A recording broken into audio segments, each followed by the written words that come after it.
उत्तीर्ण विष्णु मायामपि, धाम में जो वास करते हैं विष्णु माया से उत्तीर्ण हो जाते हैं।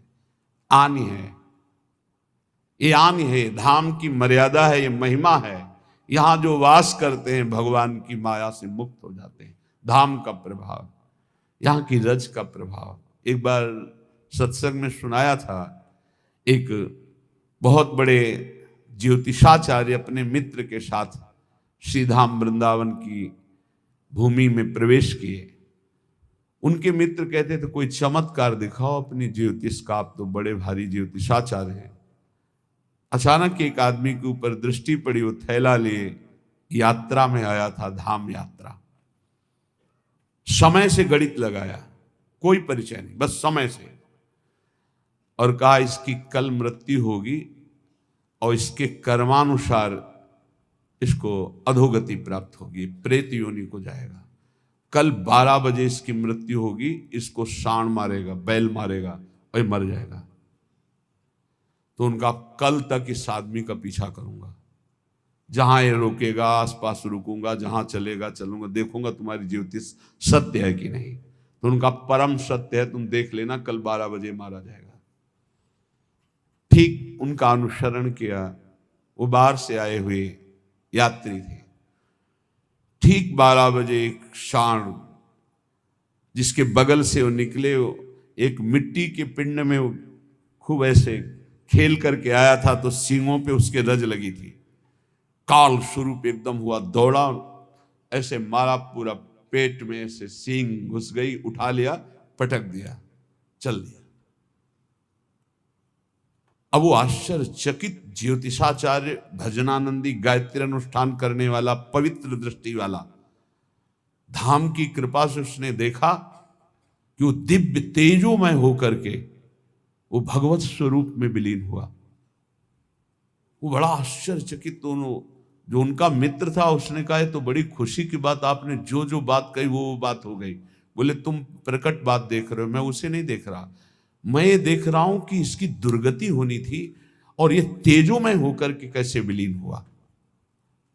अब इस बात के लिए वृंदावन के किसी रसमर्मज्ञ की जरूरत है। तो किसी रसिक से मिले, उन्होंने कहा कि मैं बहुत बड़ा ज्योतिषाचार्य हूं, आज तक मेरी ज्योतिष मिथ्या नहीं हुई, पर आज मिथ्या होते दिखाई, इसकी दुर्गति होनी थी, ये तेजोमय होकर कैसे विलीन हुआ। तो उन्होंने कहा जिस सांड ने मारा उसकी सींग पर रज थी, जब पेट में मारा तो उसके पेट में रज गई, और जे ही प्राण छूटे तो रज के प्रभाव से वो भगवान को प्राप्त हो गया, उसे भगवत प्राप्ति हो। ये वो धाम है, घोर पापाचारी को भी परम पद प्रदान कर दे।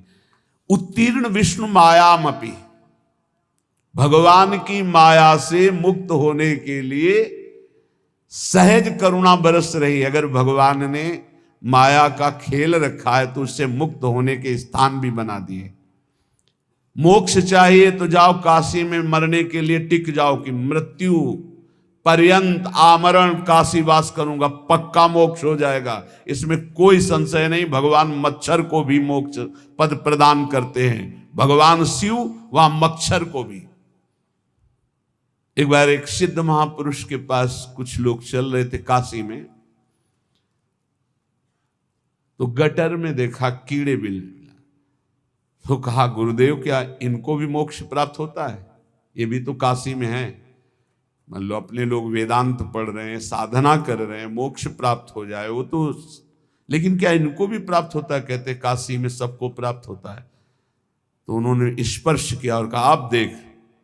तो देखा जितना कीड़ा मर रहा था सबको भगवान से उपदेश कर रहे हैं, सबको नाम का उपदेश करके मोक्ष पद पर सब दिव्य रूप से अपने स्वरूप में स्थित होते जा रहे हैं। ऐसे इस धाम की महिमा दिखाई गई। जो जीव शरीर छोड़ता है तो ये दिव्य सखियां के राधा नाम सुनाती हैं और वो प्रियालाल को प्राप्त हो जाता है। ये धाम की महिमा। उत्तीर्ण विष्णु मायामपि, जो धाम का आश्रय ले लेता है वो माया मुक्त। धाम का वास करना अखंड और धाम का आश्रय ले लेना दोनों समान हैं। जो वास नहीं कर सकते वो आश्रय ले ले, प्रियाजू के चरणों की शरणागति, धाम का आश्रय, राधा नाम का जप, अच्छे आचरण, बाहर रहकर भी आपको धाम की ही प्राप्ति होगी, जो धामवासी की गति होती है। आश्रय आपने धाम का लिया है। वनितायाम अविश्वसन प्राज्ञः। अब एक सावधानी कहते हैं, ये काम वेदना हमें भगवान की मार्ग से भ्रष्ट कर देती है, गिरा देती है। तो जो परस्पर शरीर भोगाकर्षण है, उसे हम केवल वनिता शब्द से ही नहीं जोड़ते हैं, उसे हम अर्थ भाव में लेते हैं। परस्पर जो काम भोग की आकर्षण वृत्ति है, इस आकर्षण वृत्ति पर संयम किया जाए, चाहे जहां हो चाहे जो भी हो। अगर इस पर संयम नहीं करोगे तो ये तुम्हारा सर्वनाश कर देगा और कभी तृप्ति होने वाली है नहीं। तद भय चकितः सततम निवसति वृंदावनेति निर्विण्णः। भयभीत हो जाओ, एक काम वृत्ति सुख प्रदान करने वाली नहीं, तुम्हारा नाश करने वाली है। जो शरीरधारी व्यर्थ में वीर शक्ति का नाश करते हैं, वो खोखले हो जाते हैं।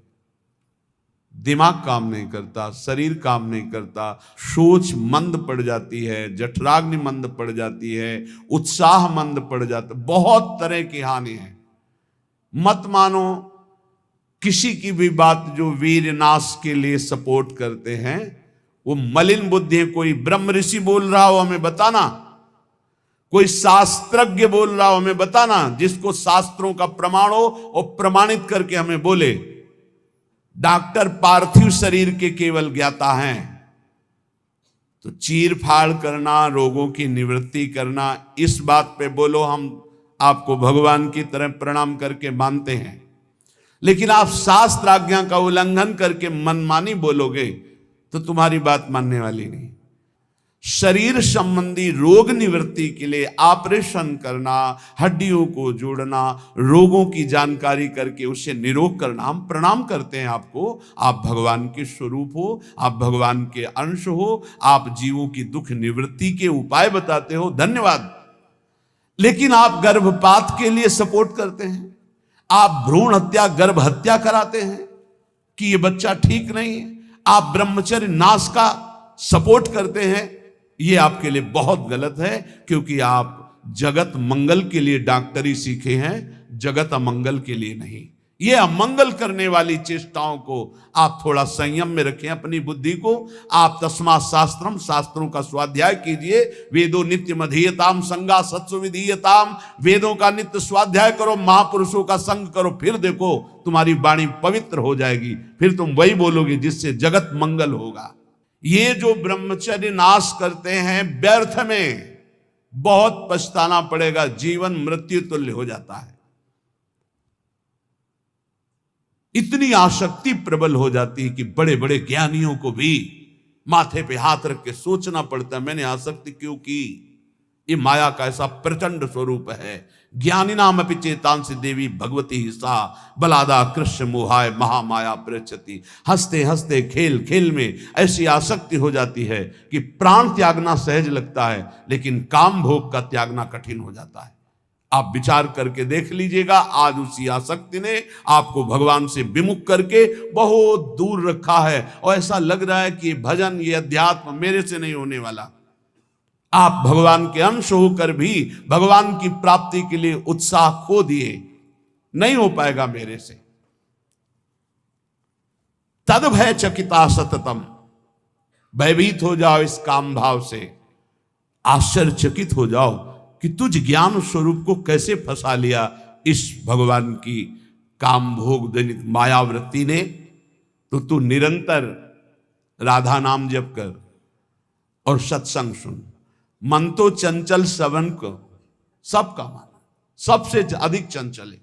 ताको कौन उपाय, उसको वश में करने का उपाय क्या है? बोले साधन को हरि भजन है, कै सत्संग सहाय। साधना तो है नाम जप, और सहायता होगी सत्संग से। खूब सत्संग सुनो, नाम जप करो, देखो आप ठीक कर लोगे। ये परस्पर शरीराकर्षण, शरीर भोग की वृत्ति, यही हमें सच्चिदानंद सुख से वंचित किए है। इसी से उत्तीर्ण होने के लिए हमें भगवान ने सत्संग दिया है, हमें भगवान ने शास्त्र दिए हैं। इनके अनुकूल चलो, तुम्हारा परम मंगल होगा।